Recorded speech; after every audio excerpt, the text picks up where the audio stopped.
บายดีท่านผู้ชมมื้อนี้กินหมีตอนเช้าๆอาหารเช้าเนาะพอแก้ไขมันหนาวแฮง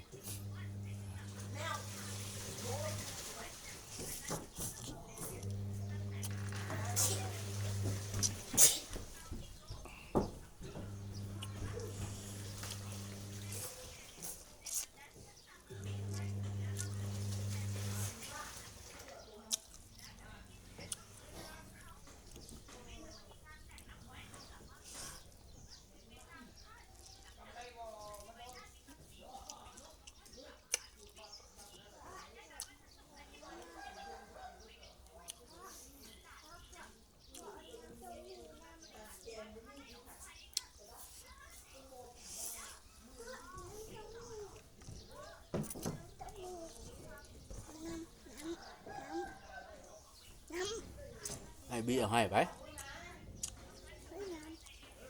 มาปัดน้ำให้ลูกสาวอ้าว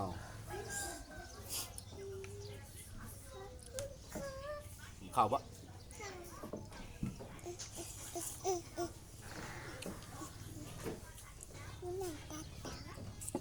เอาบังเพราะหรอวะ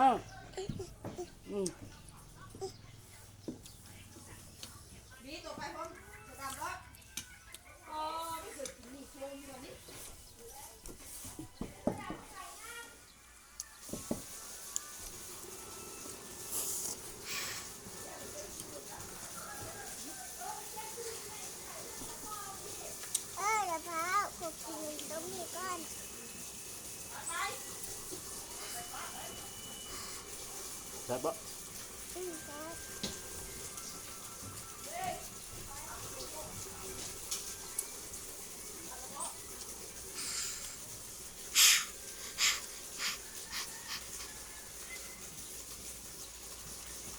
มันสู้ตกป้องไงเหรอมันสู้ตกอ่ะ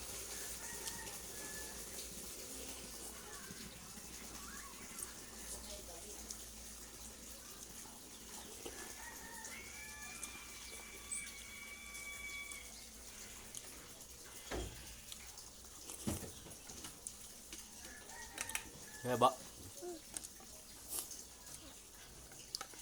กินโชว์แม่แซ่บเพราะน้ำแบบเดียว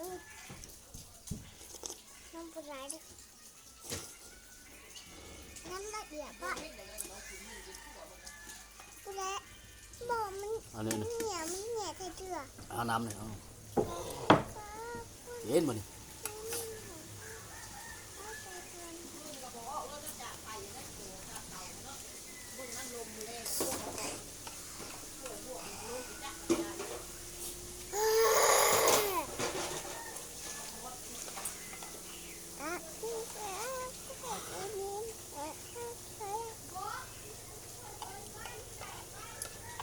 ไปมันผัดปะ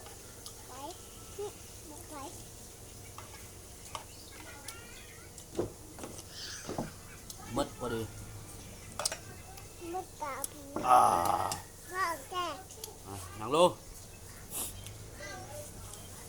กินได้ไหมกินบะกินได้ไหมกินยัง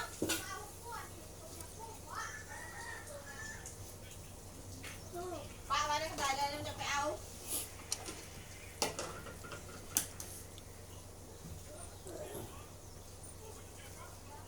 กิน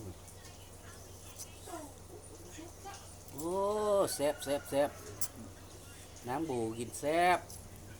เอิ้นเขากินน้ำไหมกินมีเด้อกินได้ไหม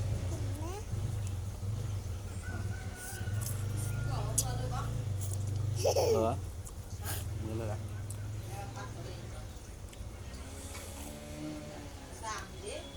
ตากก่อนนะตากจะมาเอาตากไว้จนแล้วจะมาเอากินได้ไหม